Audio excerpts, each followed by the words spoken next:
அனைவருக்கும் வாழ்த்துக்கள். இந்த வார பராஷா ரீயேஹ் தோரா தர்மம் செய்வதன் மிட்ஸ்வாவை பற்றி நமக்கு சொல்கிறது. உங்கள் சகோதரருக்கும் ஏழைகளுக்கும் உங்கள் நாட்டில் உள்ள ஏழைகளுக்கும் உங்கள் கையை திறக்க வேண்டும். தோரா ஏன் கொடுங்கள் என்று சொல்வதற்கு பதிலாக உங்கள் கையை திர் என்ற வார்த்தைகளை பயன்படுத்துகிறது என்று மித்ராஷ் கேட்கிறது. பதில் மனதை தொடுகிறது. சில நேரங்களில் ஒரு ஏழைக்கு நாணயம் மட்டுமல்ல, அவருக்கு ஒரு திறந்த கையின் கருணையும் தேவை. யாராவது தன்னை உண்மையிலேயே பார்க்கிறார்கள், அவரது கண்ணியம் மறக்கப்படவில்லை என்பதை அவர் உணர வேண்டும்.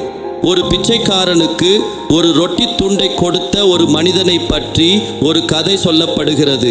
ஆனால் அவர் அதை நேரில் தராமல் அவன் மீது வீசினார். பிச்சைக்காரன் அதை எடுத்துக்கொண்டான், ஆனால் அழுதான். அவன் சொன்னான், என் பசியால் நான் காயப்படவில்லை, நான் நடத்தப்பட்ட விதத்தால் தான் காயப்பட்டேன். இதிலிருந்து ஞானிகள் கற்பிக்கிறார்கள், நீங்கள் கொடுக்கும் விதம் பரிசை விட விலை மதிப்பற்றது. இங்கே ஒழுக்கம் ஆசீர்வாதம் செயலில் மட்டுமல்ல, அதன் பின்னால் உள்ள இதயத்திலும் உள்ளது. அரவணைப்புடன் கொடுக்கப்படும் ஒரு சிறிய பரிசு உடைந்த ஆன்மாவை அக்கறையின்றி கொடுக்கப்படும் தங்கத்தை விட அதிகமாக ஒளிரச் செய்யும். தோரா உன் கையை திற என்று கூறும்போது அது உன் இதயத்தையும் திற என்று பொருள்.